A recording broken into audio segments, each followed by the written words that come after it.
Welcome back to Retreating Forward. I know it's been a very long time since we published another episode, but I've been caught up with school lately, the APs, all of the brag sheet and whatnot.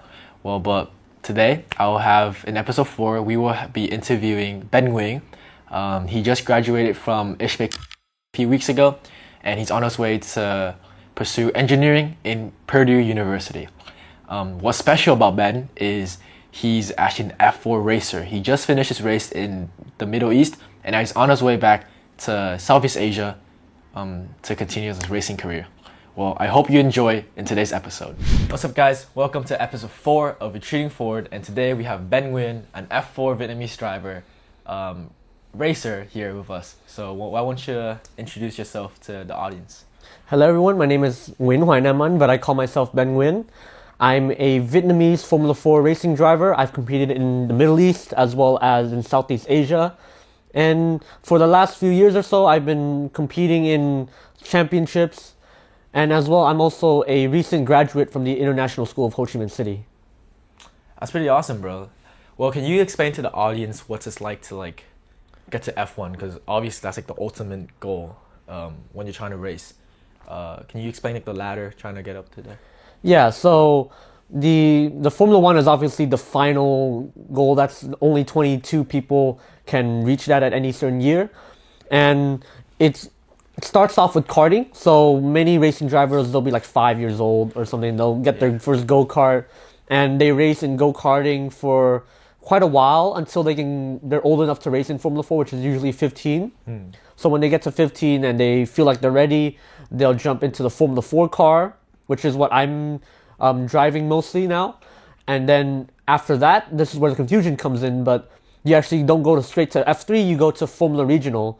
Formula Regional is kind of like a smaller, lighter, slower F3 car, less power, and they compete regionally, so you'll have a Formula Regional Championship in Asia, in the Middle East, in Europe, in America, and so on. And this is where it starts to get really competitive. Yeah. And after that, once you feel like you're ready, you jump into FIA Formula 3, which is a championship that follows F1 around. So when F1 races, that's where F3 will race. And there's only 30 drivers that can be in F3 in a season. And so even just getting to F3 is extremely competitive.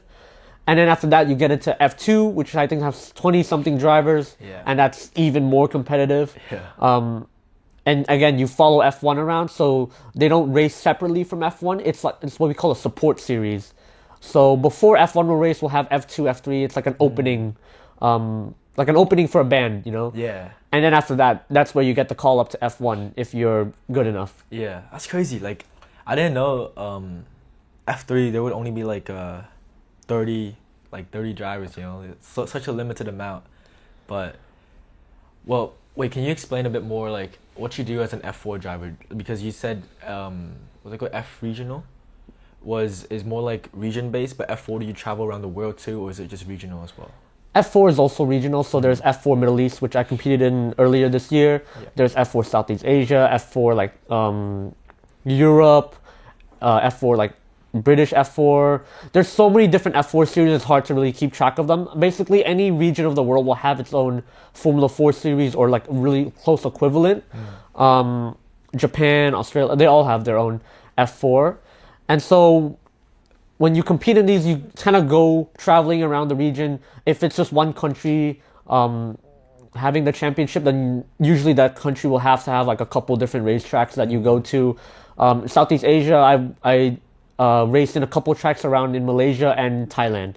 Dang, that's pretty cool, bro. I'll be honest, I'm a huge F1 fan. I love F1, but the idea of sitting behind the wheels of an F1 car, the immense power you get from just okay, I've gone karting before, but for fun with my friends and whatever. But I already felt a jolt in it. What does it actually feel like sitting behind an F1 car? I'm sorry, F4 car, and to actually race in it and going side by side with another racer who always wants to compete with you and yeah. It's a really strange feeling. when I did go-karting, it's very open, so you kind of feel like you're just sitting on the ground and being flung around. But in an F4 car, you're so packed into the car, and it's so low and enclosed. It feels like you're in a little window of your own world. Yeah. In a way, I like to think of it being like a spaceship, and you're just kind of having to guide it around the track. It's a really strange feeling, and it's probably one of the best feelings in the world to be behind a race car. But yeah, it's like you're kind of just in your own little world once you put down your visor and you start racing. Yeah. Because you just view it behind this window, Really? and everything just happens around you, and you have to be so aware. But yeah, it's just like everything's coming so quickly at you. It's kind of like a video game in a way, but like way too vivid, you know? Yeah. Because everything's actually happening in front of you. And because I sim race a lot, which is racing on a simulator on the computer, and sometimes I have to, when I'm racing in real, I have to remind myself like, oh shit, I'm actually doing this. Yeah. I'm actually in this car right now. And yeah, it's a really incredible feling. How's like the G-force like, you know? How's all of that? In Formula 4, it's actually not too much. It's only get to 2-3 Gs throughout a corner. But even at that point, it's still enough to kind of make your neck. After a while, if you go through enough corners, it starts to get a little bit tired. So you have to make sure you train a lot. Training neck, which is like a rubber band around your head, and you just pull it, or putting a weight and then using it to like lift up, and so on. So it's quite tough training. But I think I've got a pretty strong neck. My trainer, he remember him saying that like when he helps me train, he pulls the rubber band, and he says it's more tiring for him than it's for me. Yeah. Oh man, I've seen this on Instagram. I forgot who it was. I think it was Yuki Tsunoda and Max Verstappen when they had like this 20-second challenge. Have you seen it? I don't think so. So it was like them. So there was a chair, and then they put their head on the chair, and they lift the whole body weight up. You just with like their neck on the chair, and they have to hold it for 20 seconds. I haven't tried it out, but it seems pretty dang hard. Yeah, I think that's what's called like a neck plank. Oh yeah. Where you do basically a plank with your neck, and the more flat you go, the harder it is. So I can kind of do like, for me, I have to do it a little bit higher up because obviously I'm not F1 level. But F1 guys, they can do it like basically like on the chair or very low. And once you get that low, it hurts a lot. That seems pretty crazy, bro. Like I feel like if I would have done it, like my head would snap in half, you know? Yeah, you gotta be careful with your neck. Oh man. Well, let's talk about like tracks, you know? Like what are some like known tracks that you've like raced before that you could recall? Actually, I've raced on a lot of Formula 1 tracks. Really? I've raced in Sepang, which is in Malaysia. So that Formula 1 used to race there. I think the last race was in 2017. Yeah, I think so too. I raced in Buriram in Thailand, which is actually a MotoGP circuit, which they still race at regularly. Yeah.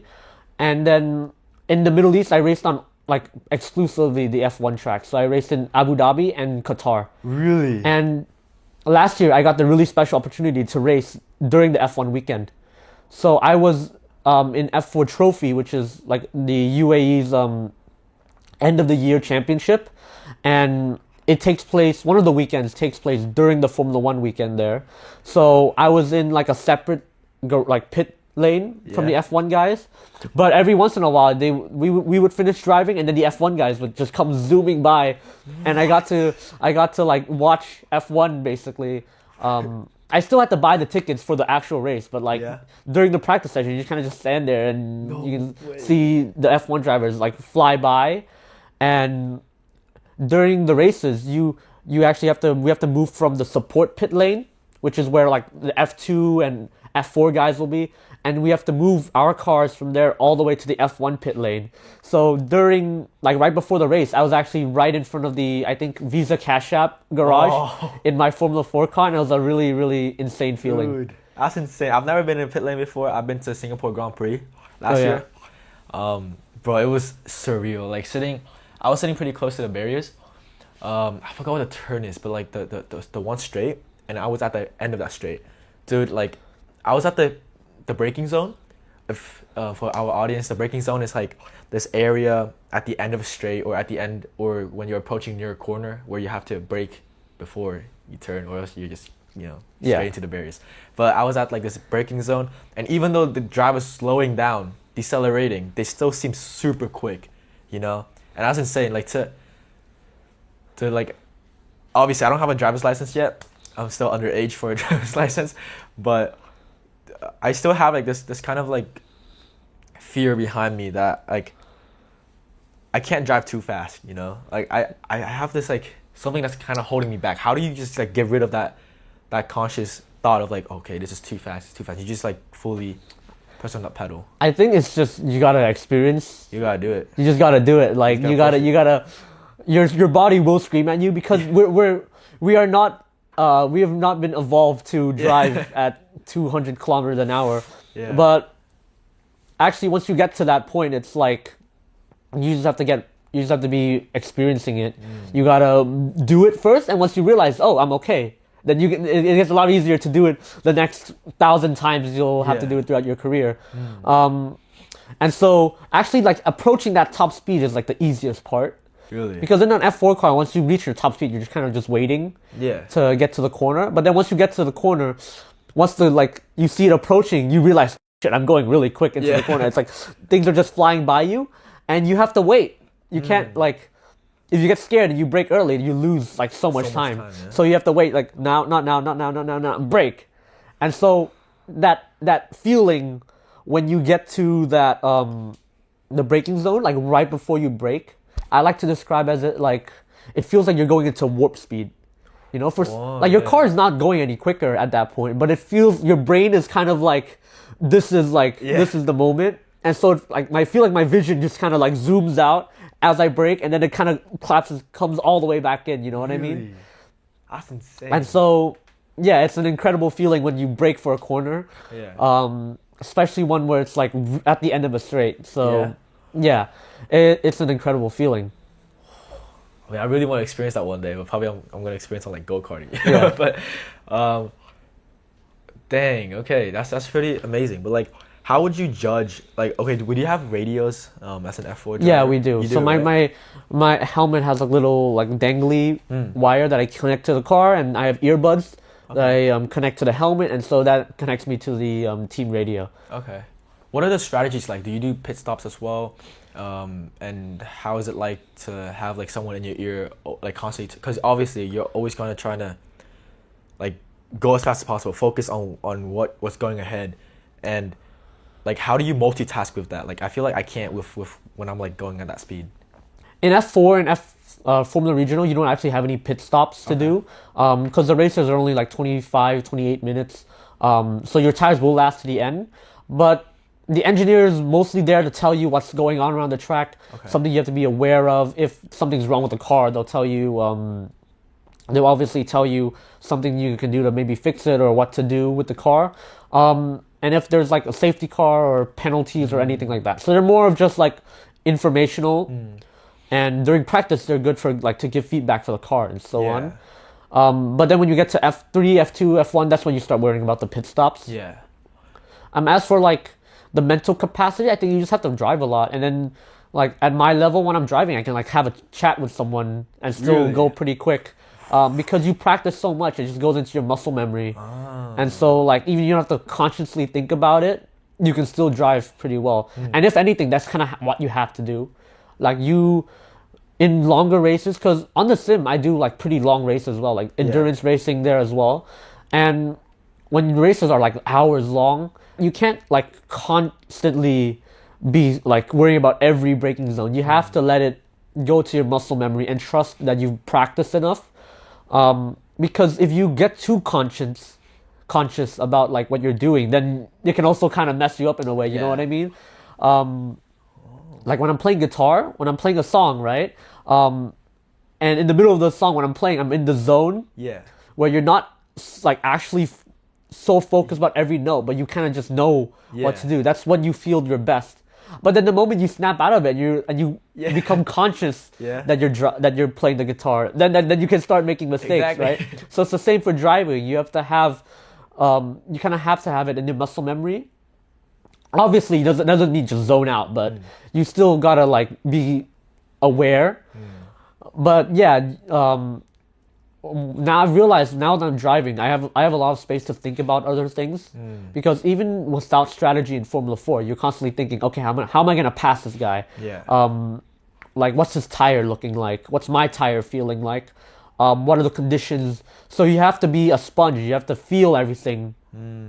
And so I think it just comes from a lot of practice to putting the driving part into your muscle memory.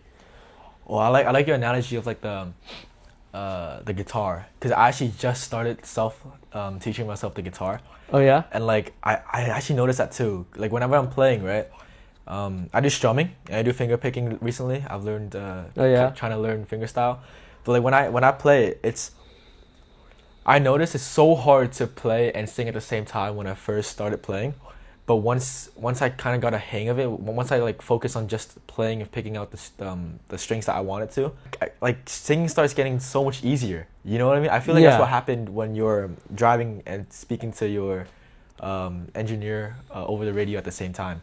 Well, obviously I've seen you got into Purdue University. Yeah, Purdue. Engineering at Purdue is insane. Motorsport engineering at that as well. That's like the perfect kind of like area you want to be in. Yeah. At your level, obviously. Well, what's the future looking like for you? Like, what do you think you're gonna do in the future with like Purdue and everything? So obviously, I want to take my education seriously. For my parents, I don't want to just like, oh, I only want to race. I don't want to do anything, right? Because actually, at first, I wanted to be an engineer. I didn't want to be a racing driver, mostly because I just didn't think it was possible. Yeah. So I was more focused on, all right, I'll be an engineer. At first, I wanted to be an architect. I wanted to like design houses and stuff, but then I realized like, houses are boring. Yeah. Like cars are so much more fun. They don't move. I think my mom told me that as a kid. I remember telling her, I don't want to be an architect because people have to travel to see my houses. I want to design cars so that everyone can see my designs across the world. Something stupid like that. But that's kind of like why I like engineering so much for vehicles and so on. Because it's just like you're working so hard to put together this machine that functions incredible. And does whatever, right? But so yeah, I wanted to be an engineer, and then the racing kind of got as like a little side plot. But then now I'm putting a little bit more focus into racing, because you have to in sports you have to dedicate. And I don't want to waste my parents' money by not taking it seriously, right? So. I'm more focused on that, but I still have engineering at the back of my mind. That's why I'm going to Purdue to ensure in the future that after I finish racing, because you won't race for your whole life, and there's no guarantee that it works out. I'll have something to fall back on and be an engineer, and I still will be involved in the garage. I'll still be there, doing what I love, which is being around race cars. And so that's kind of my plan. As like engineering will also help me in racing. Like if I have a better understanding of the science of what's going on with the car, then like that can only be beneficial in racing itself. That's actually beautiful. That's like I see what you mean by that. And it's to be at an F1. Okay, I've stood next to like model cars before. Like I don't think I've been around F1 cars, but there was no engine inside of it, so you can't really like. Yeah, the show cars. Yeah, like the show cars at like airports or whatever, but they're so detailed. I've been to this London. I was in London, this F1 showroom or whatever. It was like a walk around. We walked around and we looked at F1's history and all of that. Yeah. And actually, I've got to see the RB16B, the championship winning one with Max Verstappen's number 30. 2021. Yeah, 2021 one. It was so intricate. Like you could see all the aerodynamics part of it, and that's like it's so fascinating to me how people could like even research that. How do you like what do you mean by this one little like fang or thing on the wing would help you by like how many tenths of a second per lap? It's all just like cumulative, it all adds up, and then that could be the difference between a win or a lose. Sometimes races are won by 0.0 something seconds, so you never know. Man. Max and Kimi and Monaco. The qualifying I think was 0.048 seconds. I think it was. I remember there was once. The only difference between it was 0.001 seconds. Yeah. It was once, but like after that, Kimi got the lead. But. I think in Canada, 2024 or 5. I think it's 2024. Max and Russell had the exact same lap time for pole position. How do they separate that? So whoever gets it first, whoever gets the lap time first will be the one. That's crazy. And I think in 1997 in Spain, the most famous qualifying was all drivers in the top three had the exact same lap time. and there was like a championship deciding race as well. So No way. so it was like Jack That's Villeneuve insane. in P1, Michael Schumacher second, and then his Villeneuve's Frentzen in third, and they all had the exact same lap time. And yeah, that's like if you were just 0.001, that's like you can't even comprehend how small of like Yeah. a time that is. If you were just like barely quicker, like less than an eye blink basically, then you could have been on pole position. That's like the deciding factor. That's why they put so much focus in the engineering. If the driver can just get on throttle that much earlier, turn with just a little bit more speed, that could be like career changing in some situations. That's crazy, man. Wow. That's insane. I haven't heard of that qualifying before. Okay, well, let's we'll get back to part 2 of this episode with the more technical parts of the F1 car. Because he's very into engineering. I'm Yeah. not much of an engineering or physics guy, so he can explain what's going on with an F4 car, racing cars in general, and where his F4 car is at right now. So I'll see you after the break.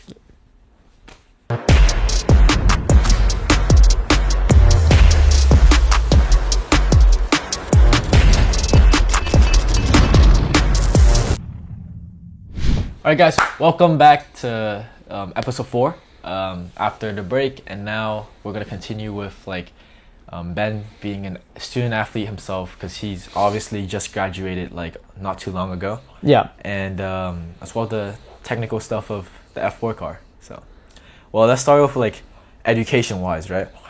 So you said you graduated from ISHMIC, or International School of Ho Chi Minh City. Tell me what's like to actually like be an F4 driver, and actually like going to school at the same time, because obviously it's not easy to balance the both of them. It's not too bad actually. I used to take IB, but then I stopped doing IB. I dropped to my school's high school, like normal high school diploma, mostly because I was applying to the US, which doesn't really require it. Yeah.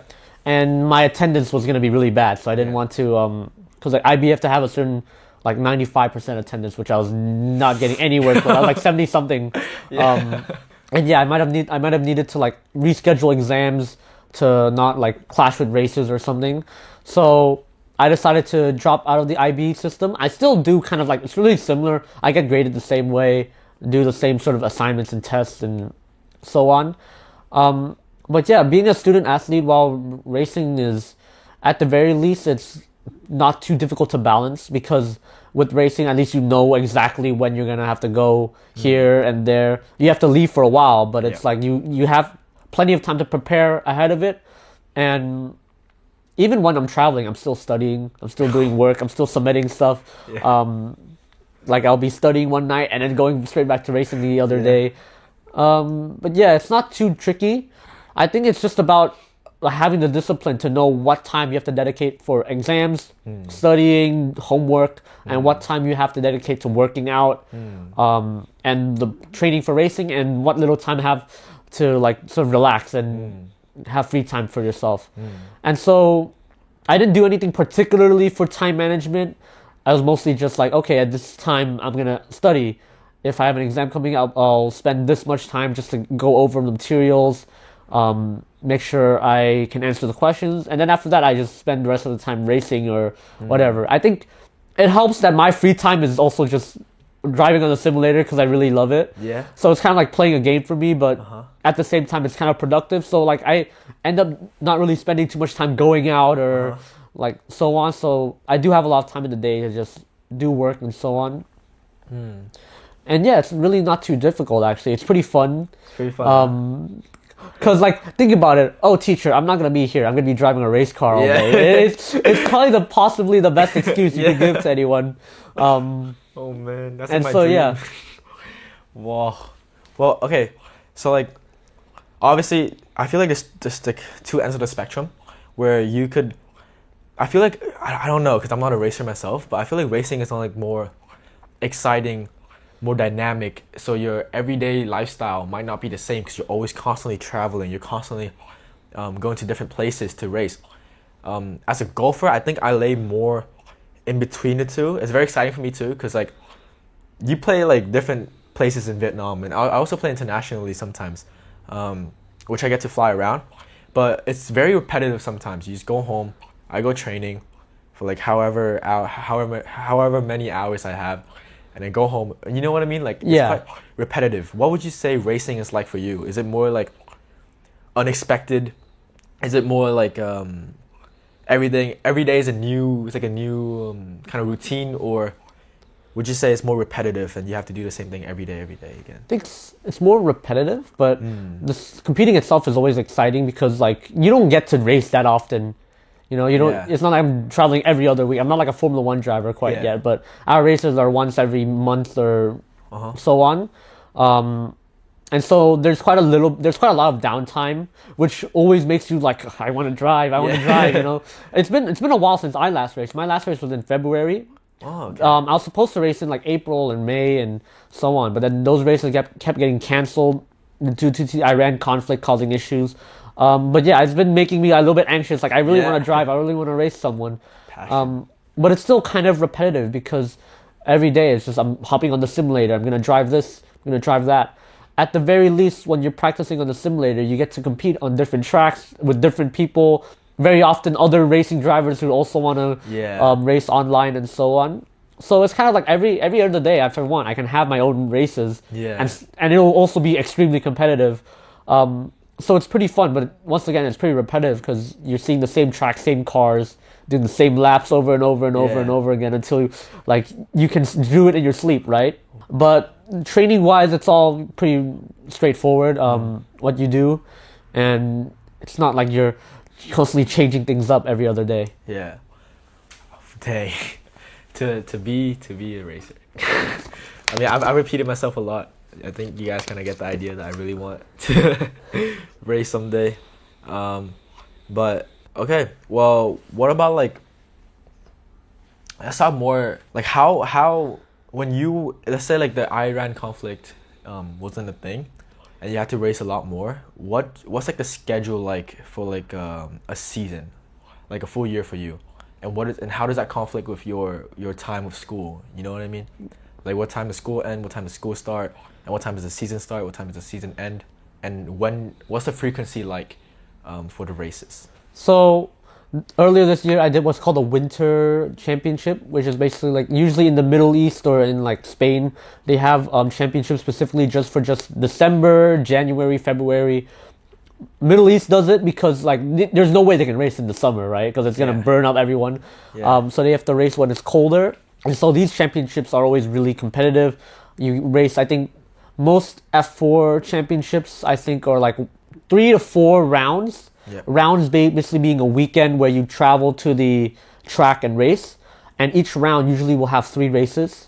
Like two on like Sunday and 1 on Saturday. And so this gives the drivers more chances to race and get points and get experience without forcing them to travel constantly like a Formula One driver where they have 1 race per weekend, but they have like 20 races throughout the year. And so for me, my season is, I think, supposed to be 5 rounds without the Iran conflict.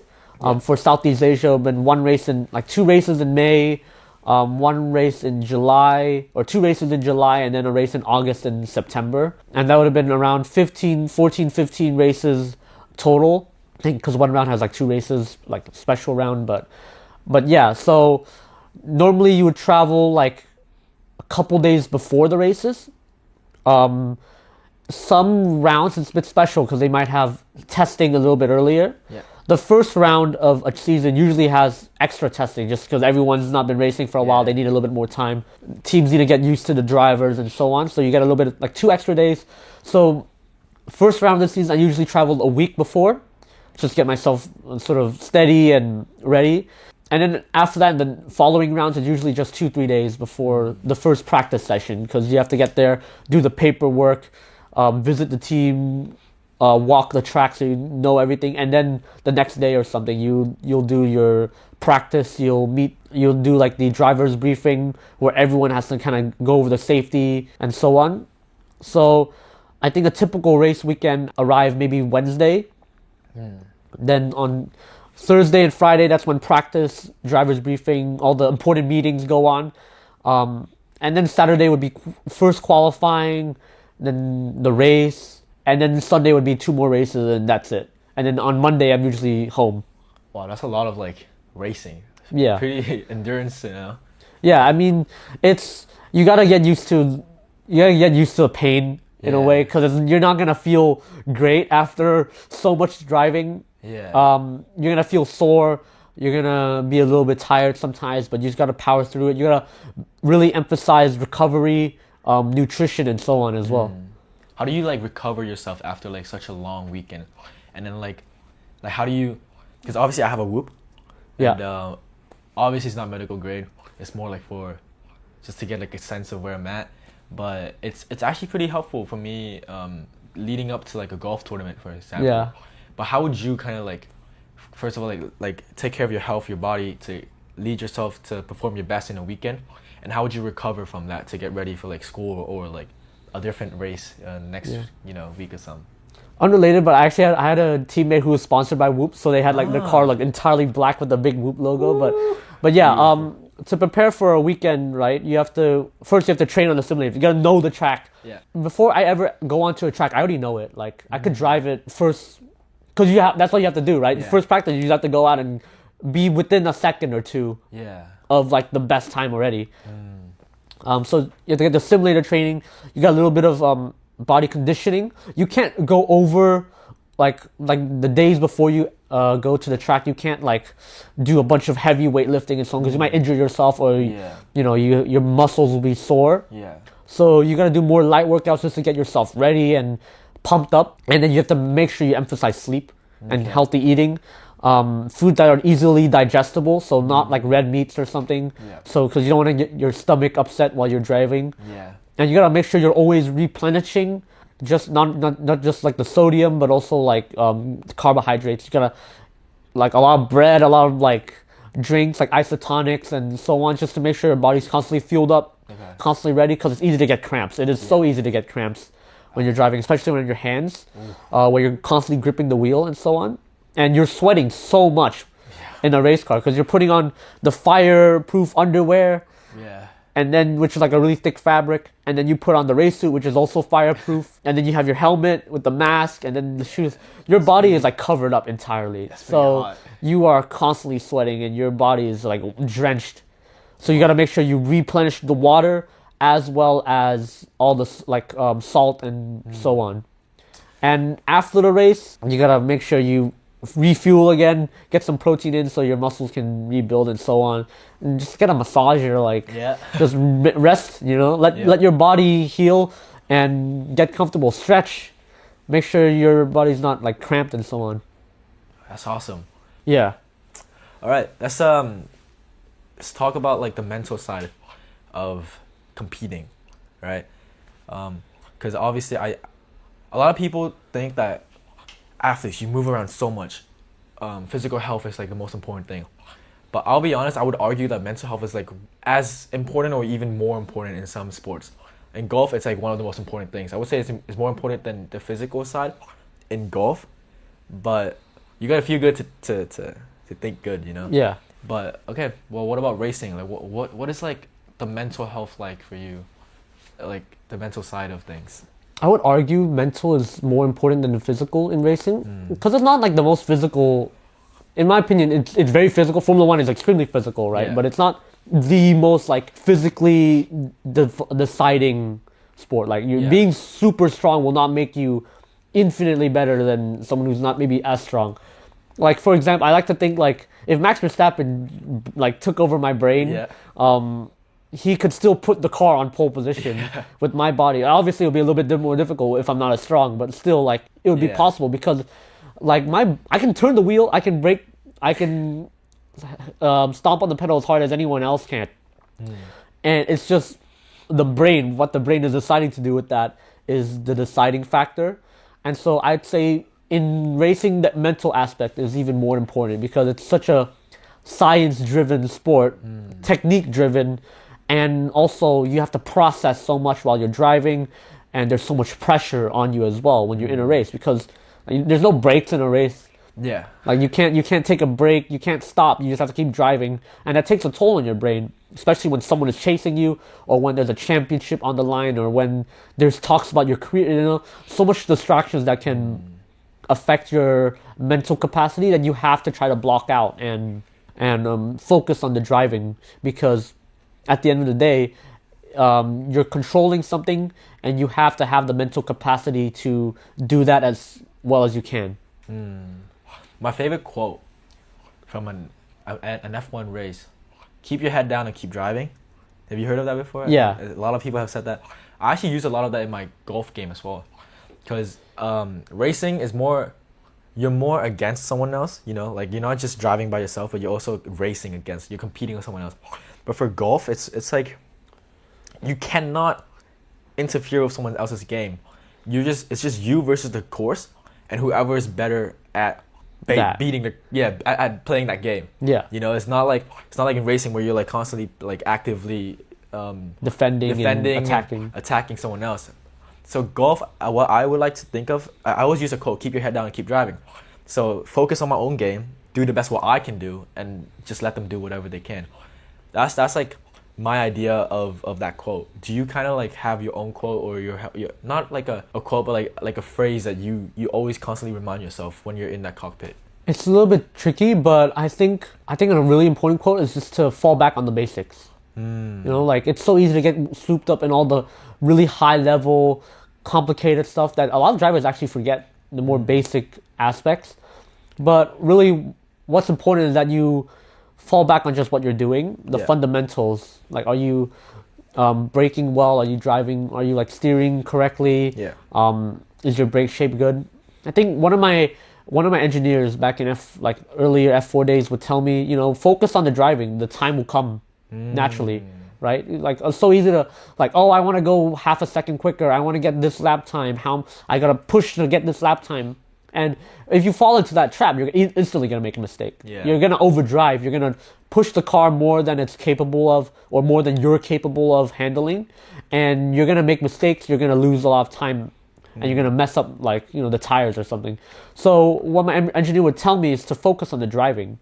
Because it's not like magic. If you do the driving well, then it has to be faster. Obviously. If you think you're doing the driving well and you aren't faster, then either like something external is affecting you, or you're not driving as well as you think you are. So it's really important to fall back on what you yourself are doing, because you are the one in control of your machine. And if you can get the technique right, then the lap time will obviously come to you. Yeah. Right? And I think that's probably the best advice I often give myself when I'm driving and I feel like I'm slow. It's like, okay, Ben, stop thinking about the lap time. Don't even look at it. Yeah. Like, so I think one time I was go-karting and there was a dash that told me the lap time. My coach would just like tape it up. Really? Like, don't look at it. Just focus on driving well. And even on the simulator, I do the same thing. I'll turn off all the the lap time delta, or the things that tell me how fast I'm going. I turn it off. I have to feel it. And sometimes when you stop thinking about it, you actually do just go way quicker, because you have nothing to think about other than driving well. And when you drive well, obviously you'll be quicker. That makes so much sense. And I think that applies to like a lot of things, Yeah. I think every sport is kind of like that. You can't focus so much on the result of something. You have to focus on how you get there instead. Yeah. The process is what gives you the result. Yeah, exactly. Oh, that's insane. Maybe I should like turn off my time on my F1. Yeah, sometimes it could help. Though, but for maybe for more inexperienced people, it could help to have to know if you're going quicker, what you're doing right. Because me, I know what makes you go quicker. I know how to go quicker. Yeah. It's just I can get distracted, or the lap time will be a distraction. Okay. So once you kind of figure out, okay, this is what makes me go quicker and so on, then it helps a lot to practice without the timer, because now you just focus on doing it consistently rather than chasing a lap time and pushing yourself more than you're capable of. But what do you... Because sometimes when I'm playing golf, right, it's hard to see where your opponents are at. Because my coach, he would always tell me that play in intervals of 3 holes. So obviously we have 18 holes. So we play 3, 3, 3, 3, So after 3 holes, I have a set. I'll set a goal for myself. Okay, I'll score this much points in 3 holes, and then once I'm done with that, I'll get rid of that 3 holes. I don't think about it anymore. So it kind of gets rid of that pressure. But like also at the same time, the downside of that is you don't know where you're at. Like you don't know where you're at in the leaderboard, whether you're chasing for the leader or whether you're like trying to get through a cut or something like that, which is quite hard for me. And I'm constantly asking myself, where am I at in the leaderboard? Where am I at? And all of that. How would you like? Does that ever get to you? Like when you're thinking, because like timing and the golf scores is quite similar. Like obviously you'll play better without thinking of the score or your time, but like how would you know if you're like up there or not, or if you're trying to chase for pole position and whatnot? It actually is pretty difficult because in like a simulator, it's really easy because you have a little green bar a bar that kind of shows you if you're going quicker or you're going slower. And I use that a lot in sim racing because like that's my indicator that I'm improving.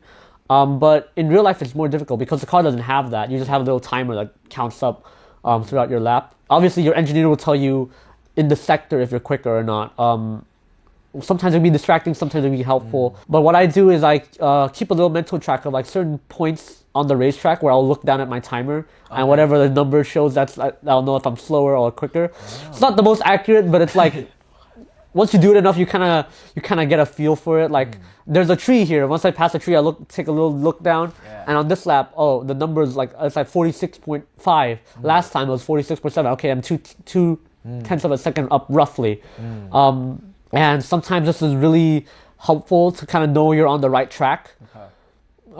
Because obviously you're not a computer. Yeah. So, and it's really easy to feel like you're going quicker and actually be wrong. So it actually is important to have a little bit of an anchor. So like what I said, if you want to turn off the timer and just drive laps consistency, that helps build the consistency. Sometimes they'll help you go quicker, but obviously sometimes you actually do need to know what you're doing is right or not. And it helps to have something to kind of keep track of your progress if you're going quicker or you're going slower and so on. That's insane. All right. What do you think of music? Like, it's kind of a broad question, but what do you think of, do you have like a playlist or like some music that you play when you walk to the track or get ready for a race or whatever?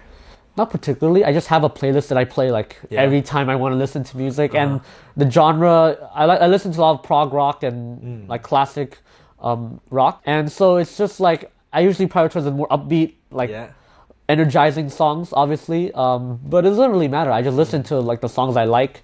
Because at the end of the day, you're just trying to calm yourself down, cool your nerves, make you think of something else just so you aren't constantly worried. So yeah, I don't really have a particularly like playlist that I play at the track or something. Okay. Well, okay. Here's something I'm curious about, right? Because I feel like there's some sports you have a different sweet spot zone on your emotions. For golf, some golfers, they tend to like a bit more like umphed up, like, you know, like I'm hyped, I'm ready to play, I'm ready to like just kill the round today, you know what I mean? Yeah. But some players like me, I'm more passive, I'm more easygoing, and if I get too like down, too tired, then I won't play well, obviously. But if I get too hyped up and I get too like, if I'm listening to like Drake or like upbeat music or hip hop or rap, I won't play well either. I have to have in like that like specific sweet spot. Do you think for racing? Okay, so the first question is for racing. Do you think it's more on like the hyped side of things or the more calmer? And then for yourself, would you rather having it more passive, more calm, more easygoing, going smoothly, or do you want to like just get out there and play aggressive? I think it depends on the situation. If you're racing someone, you have to be aggressive and be assertive. Yeah. You have to make sure they know you're not going to move for them. In like a qualifying or something like that, I'll be a little bit more passive in a way, as in like, obviously you're constantly pushing yourself. In your brain, you have to be pumped to like just drive as quick as you can, constantly make improvements and be hyper aware. So you need that sort of energy to bring into qualifying, but you also need to know to reel yourself in and be smooth, be controlled. And I think in general racing, you have to keep yourself calm and not let the emotions get to you. Be a bit of a robot, you know, in a way. Like you have to, because you're expected to just keep doing the same thing as smoothly as possible, and you let anything distract you, then obviously that'll make you slower. But when you're racing, at the start of the race or something, we have to make sure you get position. You have to be hyped up. Yeah. You have to be ready to make like aggressive moves, but you have to keep like disciplined because it's very easy to get too excited and then go for like a dive bomb into turn one and instantly wipe yourself out of the race. So I think for the most part in racing, you want to lean more to the calmer, composed, and disciplined side rather than like hyped up. Oh, I'm gonna kill everyone out there, because you're dealing with 200 km/h machines. If you hit someone, that's you're it. Yeah. There's no You're second done. chances unless they somehow fix the car or the car's not broken. But yeah, you gotta make sure you have the car under you, your emotions in control, because at the end of the day, the more important part is to finish the race. Not take out the next two people in front of you, right? So I think it's important to have your emotions sort of reserved. Like the best racing drivers are like the most chill. Yeah. Kimi Räikkönen, Max Verstappen, they're all very calm and collected for the most part, unless something happens. But when they're driving, they're pretty like they're ice cool. Yeah. In qualifying and so on, and certain points they do get that aggression, which you do need. So I think for the most part you want to stay on the cool side, but it is a bit of a spectrum that you kind of have to go between and sort of decide which part you need for what certain scenario. That's awesome, bro. Well, okay, let's talk about what's it like to like fund the funding, all of that, the teams, your car, all of that, and then for the final topic, we can I'll ask you what else you would like to share, and then we can talk about that as well. All right. So let's talk about your team. All right. What's it like in F4? Because in F1 you just sign a contract.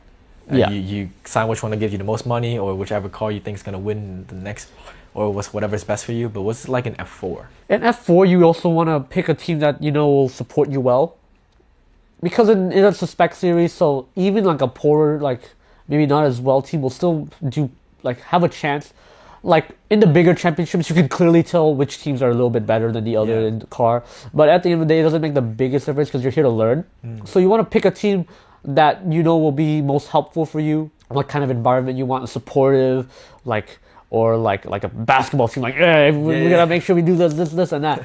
You gotta pick which one's most helpful for you, and obviously which one is also not too expensive. Because in F4, F3, F2, you're not getting paid. You have to pay the team because it's their car, and they aren't gonna make money like a Formula One team. You have to remember these. It feels weird to pay to do it, and obviously it's like, oh, you're a paid driver, you're only here because of money, right? But it's like everyone's here because of money, because they had the money to do it. Because the team, these like F4 teams, they aren't making money anywhere else other than the drivers paying them. The sponsors are pretty limited, and they're not like a Formula One team where they have something else to sell, like Red Bull or Mercedes or so on. So they have to make money somehow, and so that comes from the driver. The team will provide the car, they'll provide the engineers, they'll provide the data, everything, the support, and you just have to provide the money to make sure you actually are allowed to drive the car. So it gets expensive and it gets really difficult. Your parents pay for it, your sponsors pay for it. Even at this level, the sponsors are pretty limited.